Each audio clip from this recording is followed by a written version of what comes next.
So I'm just interrupting today's episode to let you know about a brand new live workshop that I've got coming up on the 24th of May at 1 p.m. And this workshop is all about reducing your ADHD overwhelm in family life and discovering and welcoming in more calm and regulation. Now, I want to let you know that I don't have all the answers, but it's something that I deal with on a daily basis. And I've discovered over the years of understanding my own ADHD and coupled with all my coaching and talking to my experts on the podcast, as well as all my hundreds of coaching clients, that there is a way of living without feeling in this sort of default state of feeling like you're drowning, that you're stressed all the time. And juggling family life alongside an ADHD brain can feel overwhelming at best and debilitating at worst. And life is happening at the moment at breakneck speed. We are all struggling to feel balanced, to like we're keeping up. And so I wanted to share with you 6 steps that I know have worked for me and 6 steps that I often talk about to many of my private coaching clients. So I wanted to share this in a group live workshop. So if this is something that you are dealing with right now and you would love some more support, some new ideas, different perspectives, I would love it if you could join me. All the details are on today's show notes, but also on my website, which is adhdwomenswellbeing.co.uk. If you head to the show notes or my website, you'll find all the information, and it's in 1 hour. You'll learn some new ways of coping and feeling more resilient and looking at life differently and feeling like you don't have to be at the mercy of everything that's piling up on top of you, and that you do have control and choice over what you choose to bring into your family life. So I really look forward to seeing you there. It's the 24th of May, 1 o'clock, and it's all the details are on my website. Now back to today's episode. And welcome to another episode of ADHD Women's Wellbeing Wisdom, little short bite-sized pieces of wisdom that I've curated from all the many, many episodes that have been recorded over this time. And I really hope that this short insight will help you on the week ahead. So welcome back to another episode of the ADHD Women's Wellbeing Wisdom. It's the shorter episodes on a Sunday just to give you that boost for the week.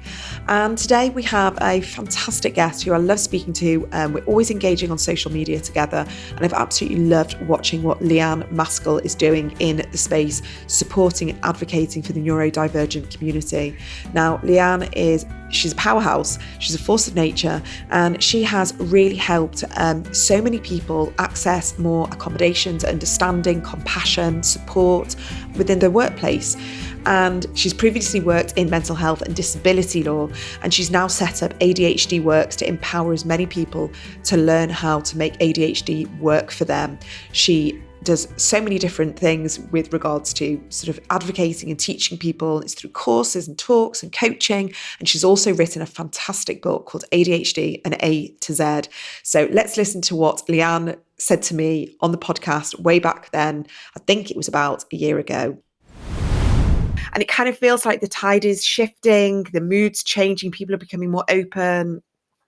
But then you realize actually, in the much bigger corporates, especially when it's deemed, if you work in law or accountancy or, like really staid corporate places, they're not interested in neurodiversity. They're not interested in supporting or making accommodations. What would you love to see in your advocacy, in your work, especially because in the grand scheme of things, you've not been doing this for long. So what have you seen, I guess, already changing, and what would you love to see in the next 5 years? I think it's a big question. Like everything. Yeah, because I think there are so many different elements of it. But particularly, I guess if we focus on the workplace, like my general life and like the work I do, I just love like giving people tools to empower themselves. I'm generally against exploitation, and like that's a big part of all of the advocacy with ADHD. And for me, working as an ADHD coach and previously having worked in law, like mental health and disability law, actually, it makes me so angry on people's behalf when I see them like asking for basic support and being told like, no, we can't do that. Like, no, that would set a bad example to other people and stuff. And you're like, oh my God, I want to bang my head against the wall because it's the law, right? And it's like, they don't have a choice. Like and actually empowering people to understand their rights. And I think with ADHD in general, like in the UK, adults couldn't be diagnosed until 2008. So there are so many adults now being diagnosed, and a huge number of reasons for that. But for the purposes of like actually what that means for you next, like the whole journey there is very long and like complex. That can the whole topic in itself. But then once you actually do get this magical diagnosis, or even if you don't get that, like once you understand, okay, this is something that affects me and I'm experiencing these challenges, like what do you do next with that information? Like what does that mean for you? And I think for people to understand their basic rights of like, hey, this shouldn't be happening. Like, you shouldn't be being discriminated against at work. Or for me, it was like, hey, you shouldn't have to pay £300 a month to access medication. Like that's not a normal, because I remember going through that and thinking, but how on earth does other people, like, how does everyone else do this? Because like £300 a month is so much money. Like that can't be like everybody's experiences. So that's kind of what led me to write all the books that I've written, because there's no rule book. There's no experience out there of what should be happening. And I think in terms of like companies and reasonable adjustments and things, I think they're in really tricky places, the companies, because, for example, in the UK, the Equality Act applies whether someone has got a diagnosis of ADHD or anything else or not. Like, you're not allowed to be discriminated against. Then you've got people that are on huge, massive waiting lists and wanting help, or people that are being diagnosed with ADHD, etc. But no one tells you, like, congratulations, you've been diagnosed with ADHD. Here's an entire, analysis of your personality and all of the things that could help you. And now you're going to be perfect. Have a wonderful life. You're kind of just dumped with this diagnosis. Yeah. No one tells you what that means. Then you're left down a new rabbit hole trying to figure it out. And along the way, there are a lot of people that will exploit you, and it's really awful. And that's why, I've made courses and things for people. But the first one I needed to make was ADHD and understanding what that means for you, and how to take responsibility for it, and what you can do in the way of I don't know, being a happier person or managing some of the challenges before you go and rush into your work and say, hello, here are my adjustments I would like. Because guess what? If the support isn't there, or they don't have the training, which I think it's something like 77% of companies haven't given their employees neurodiversity training. So chances are they probably haven't. You can actually really go down this very stressful and unnecessary hole of fighting for rights and not understanding it. And anyway, that's a bit of a tangent. But I think that the biggest thing that employers should do is have a reasonable adjustments policy in place, training, so that at least, because it's impossible to expect them to train managers, for example, on every single possible condition out there and know how to handle it. But at least if they've got a policy that explains this is what to do if you do experience any kind of challenges to do with health or anything else, like childcare. This is what you can do. This is how you can talk to us about that. And this is the kind of things that will happen next. These are the questions that we might ask. And it'll be an ongoing supportive process. It's not here to terrify you and make you think that we're going to fire you, but giving that reassurance and being a bit more human. Training up their managers in that process, and then offering them support when it happens. Because and I think it's education on both sides, and just bringing a bit more humanity and I think vulnerability into them in general, from a world where we're everyone's got these things now, what do we do? Oh my god, we don't want to set conditions for everybody, but just actually being a bit more supportive and listening to people. No, I think you're right, 100%. And what I'm kind of feeling is that when we get a diagnosis, then we have to go into our workplace, that's going to cause friction, because the friction is going in and asking for the accommodations and asking for changes to be made. And if we are a people pleaser, if we we suffer from RSD, it's going to be a really big thing. It's a massive undertaking. And if we're just processing the ADHD and just understanding how it's shown up and everything, then to have to go and explain and need validation and not be questioned. And like you said, this sort of a non-judgmental space. We want to go in there and know that that person's not going to be well, are you sure you don't look like you've got ADHD, or you've never flagged it up before, or you don't seem to have a problem sitting and you're never fidgeting, these questions, which may just seem a little bit trivial or just, surface questions, are feeding directly back into that kind of like, well, actually, is there anything wrong with me, or should I really be here? And all the imposter syndrome. So we need, I think, if there are going to be diversity experts, specialists, anyone there sort of representing that role, that place in the business, they really need to understand it from quite a personal level, I think, and know from a vulnerable level how that person's going to feel when they come in and asking for those accommodations.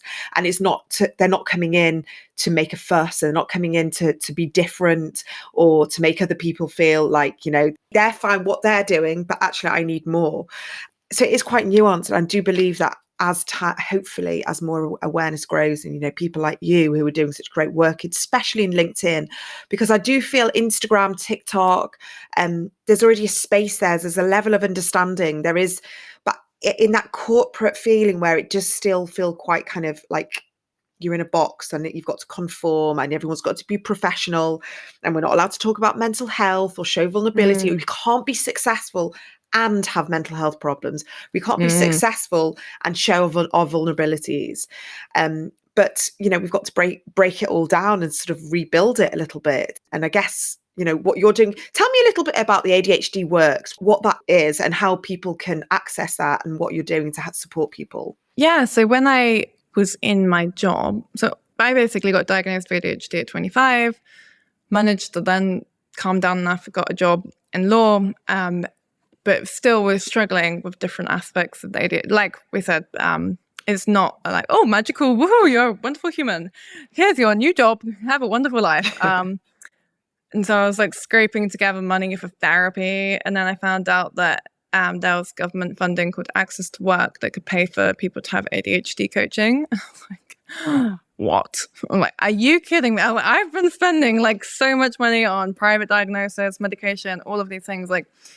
And I think I'd already written half of the book, or most of the book, before even finding this out. And I was like, because that was purely me trying to figure out what this ADHD thing was, because when I was diagnosed, I didn't believe it was real. And I definitely didn't think, even if it was real, like it wasn't something that affected me, because my symptoms were so like emotional, like more than like I got all A's in my exams and stuff. Like exams not a problem because I could just memorize something for the day. Couldn't tell you what was in it afterwards, but like I could remember it for a day, do an exam on it, and then forget. Yeah, so I'd written this book, found out about Access to Work, applied for it, and then that was actually for me the first time I met someone that had also been diagnosed with ADHD. She used to be a lawyer as well. She was the ADHD advocate. Like, it was really amazing coaching. And it just helped me so much, because I think it was that validation, like what we've just discussed. And I'm sure so many people will feel like listening to your podcast as well. But like 5 years ago, these didn't exist. It's amazing because it's quite a short space of time, but like no one was talking about ADHD. There was nothing. If you found LinkedIn, it'd be like, oh, what is that? Like when I actually put my book up on LinkedIn, so it had been 2 years ago, I was mortified. I like spent 2 weeks in bed crying. I also misspelled the title as ADHD, which I only realized after posting it, but I deleted it and then was like, oh my God, like why have I just destroyed this career that I've finally managed to get? Like why on earth did I need to tell anyone that I've got like mental health?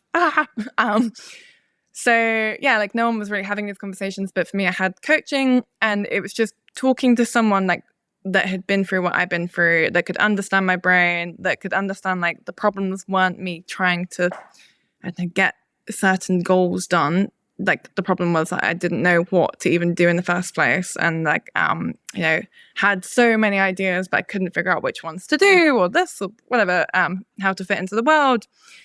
So yeah, having that coaching, which also was amazingly paid for by the government, really, really helped me. And like also at the same time working in law, and seeing these struggles that the companies had and supporting people with disabilities, like because I worked with a lot of law firms, and like learning. And the same thing, that's why I really am quite passionate about giving people these resources, especially for free, because like knowledge shouldn't cost people money, especially in the world of ADHD, where you're already having to pay so much for like basic survival.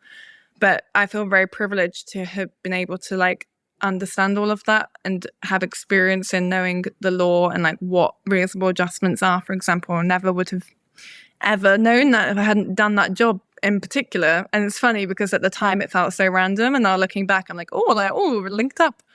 But I kind of had these different experiences through the coaching. Also managed to publish that book I just mentioned, ADHD and A to Z. I just self-published it because I'd started getting people asking me about ADHD, and I would just send them the manuscript, and they were like, "This is so helpful. Please publish it." And I was like, really don't. I was so humiliated in the first month, and I was like, I'm never going to mention that ever again. Was that your RSD kicking in? Was that fear of being exposed, the vulnerability? What was the bit, if you kind of try and analyze it now, what bit made you feel so scared, anxious, worried about sharing the book? I think it was that I'd finally managed to like get a real job and be happy, and like, I was even managing to live kind of quite well with ADHD at that time. So like, why? I was just really scared, like, oh God, now, like, because I also worked with a lot of really incredible mental health and disability lawyers, and I was like, they're all gonna be like, how could she possibly have a job? And like, oh my God. And I was like, I've probably got things wrong in there because I just wrote it by myself, and it was like self-published. It wasn't like for a big publisher. Like now it's been bought by a bigger publisher, but like, I was like, just felt like such an important. I made the cover on Canva in like 10 minutes and obviously missed that, which I could fix really easily. But also I had the kind of reference point of, I published a book before that called The Model Manifesto. And that book, like when it was launched, it ended up on like the cover of the Times, and I was in Lorraine, and so the contrast was, and I like wrote to a lot of the journalists that I worked with before, and I was like, hello, I've published this book, and none of them replied. So it was all these like rejection things and being like, oh my God. And I was just really, and like, I remember someone that sent an email around to my work being like, look how amazing Leanne is, she's published this book. And I was like, oh, can we just not, like, can no one either? Oh, no. It's a very body sort of visceral feeling, isn't it, of that, like, oh, just make it go away. Like I remember in a very similar vein, when I launched the podcast, I was terrified. I was like, what am I doing? It's like making me feel physically sick that I was like putting myself out there. And it was like this muscle I had to keep flexing. Like every week I'd be like, oh my God, it's like podcast week. And then I realized the people who were listening and the people who were tuning in and listening every week were the people that needed it. And I wasn't really getting the feedback and the judgment I thought I was going to get. So that kind of made me feel, okay, that's okay, because people who aren't interested in ADHD and neurodiversity aren't going to be listening and therefore not going to be judging. So it did get easier, but I totally get that. It was like I almost wanted to shut the whole thing down, throw my laptop in a bin and run away. Yes. And like, how amazing is it that you didn't do that? But like my coach at the time, she said, it's not about you, it's about them. Like, that was all the people that need the book, like remembering your why, like why you're doing it. And now I coach people a lot on similar things, and like, well, like, no one cares. Like, yeah. So what? Everyone cares about people themselves. Are judging you anyway. Yeah. They're all judging. You're not going to know about it. If they do, just block them. But I'm really privileged to be in this position because I don't have to go into an office anymore. So I don't see people and worry about if they're judging me. I'm just like, oh, well. And I think the ADHD comes in really handy there, because like that book, I just kind of do it and then forget about it quite quickly. Or like I'll just do things and then like they're kind of out of my mind. Whereas like, it's a balance. But but I remember like the coaching session I had after publishing it, my coach was trying to be really, she was like, you need to celebrate it, and I was like quite stressed at the time and just crying. I was like crying. I was like, I don't want to talk about it. I was like, can we just not mention that book ever again? She was like, but yeah, anyway, so long story short, but like ironically, about 3 months later, I got a message from someone on Microsoft. She was a like director at Microsoft person. She messaged me on Instagram and she said, I loved your book. It really, really helped me so much. Can you come and train us at Microsoft? I was like, okay. And my dad was like, that's a hoax. Don't do it. He was like, don't give them your bank account details. I was like, I don't know. I had my model agent at the time, so I said to her, maybe you could deal with that. I was like, I feel like we should charge them something, but I don't know what. And like, yeah, at the time she was like, what do you want to charge me? I was like, £100. And she was like, no, she charged them £1,500. And they were like, yeah, sure, fine. And I was like, are you kidding me? Like, what's that? I'm like, right, okay, maybe I could do this as a job. And then, yeah, and so I like left my job and then set this up again. And like when I first started coaching, the first people I spoke to were people that were really struggling at work in the same way. And like, again, because they didn't know their rights, like things like reasonable adjustments and like the support they should have been entitled to, they were blaming themselves. They were like, it's all my fault. I'm never going to get a job anywhere. I'm an awful person. I was like, actually, did you know that you can ask, for example, the interview questions in advance, and that isn't like, I had a girl, she would faint when she was having interviews, like because she got so stressed out. And I was explaining to her, like, it's not special treatment to give you the interview questions in advance. Like, not everybody else is fainting out of stress in the interview. It's like, it was recorded, or that they would have seen you fainting, being like mortified, like, but if we don't tell them in advance, but again, if you don't have that education. So that was pretty much what ADHD Works was about. Set it up. I started out coaching, and now I've coached lots of people, but the demand for it is so high. I've got like a list of 200 people. Really sorry for listening to this, and I've not got back to you yet. I will next week, because we're now taking on like 25 new coaches next week, actually. So I'm like training them up to help with the demand, because there's just so much of it. And last year I tried to manage it by creating courses and doing group coaching, which again was like incredible. We had like over 500 people doing the courses. But for me personally, like by myself, me and my poor virtual assistant, Beth, they were just like podcast, retreat, course. And like, that's my ADHD, where I'm like, we can do 5 things at once. And like book law. And we redid the book last year as well of the published. Just like, so that was it was very intense burnout time. And now I'm trying to do it a bit more organizedly. Still like we do all different angles of it, like training up companies, and like I mentioned, we've got the ADHD retreats, which are really, really amazing to do. But hopefully now I'll be able to do it in a bit more of a like organized way, where it's not just like bootstrapping and me taking it all on by myself and exploding, because by the end of last year, I kind of never wanted to hear about ADHD ever again. So. I mean, I'm listening to you and you're literally mirroring back to me my life. So thank you for that, because I was exactly the same. Yeah, literally exactly the same. And I wanted to do it all and serve lots of people in different capacities.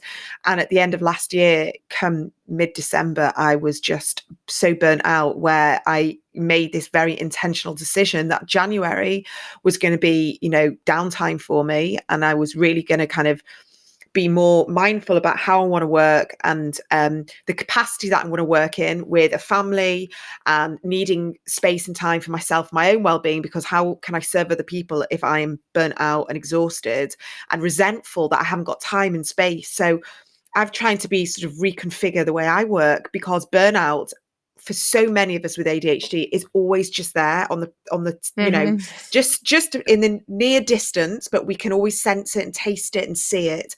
And the signs, come back to us all the time when we're taking on too much. But with our ADHD brains, we have ideas, and sometimes it feels really hard not to fulfill them, especially when we go, oh my God, that'll be amazing. I'll do this and I'll do that. And I think our clients are the same, and the people listening to this are the same.